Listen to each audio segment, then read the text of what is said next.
এবার আমরা দেখব কোয়েশ্চেন 33 কি বলছে 33 ionization potential of hydrogen atom is -13.6 electron volt. তার মানে কি কথা বলা হচ্ছে না, গ্রাউন্ড স্টেটে যখন হাইড্রোজেন অ্যাটম থাকে তাহলে ফার্স্ট অরবিটে বা গ্রাউন্ড স্টেটেতে তার এনার্জির ভ্যালু কত আসছে না -13.6 ইলেকট্রন ভোল্ট হলো। পরের কথা কি বলছে, energy required to excite the electron from first to third. তাহলে ফার্স্টে আমাদের এনার্জি জেনেই গেছি, থার্ড অরবিটেতে এনার্জি কত আসবে সেটা আমাদের জানতে হবে। থার্ড অরবিটে এনার্জি হবে কত না -13.6 ডিভাইডেড বাই n স্কোয়ার।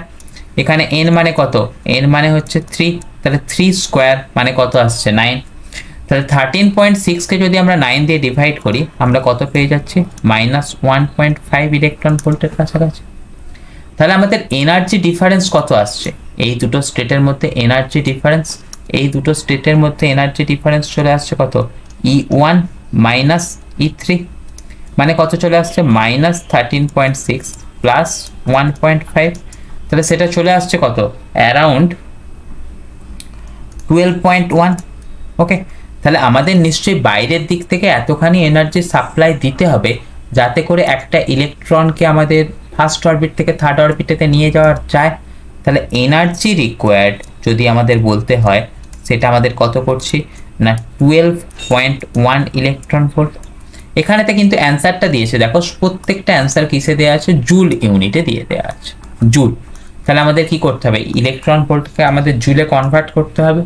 তো জুলে এটাকে কনভার্ট করব কি করে, 12.1 ইন্টু 1.6 ইন্টু 10⁻⁻19 জুল।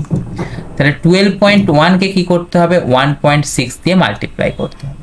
যদি আমরা মাল্টিপ্লাই করি ডেফিনেটলি আমরা কতর কাছাকাছি পেয়ে যাব, অ্যারাউন্ড 20-র কাছাকাছি পেয়ে যাব, 20 ইন্টু 10⁻⁻19 জুল।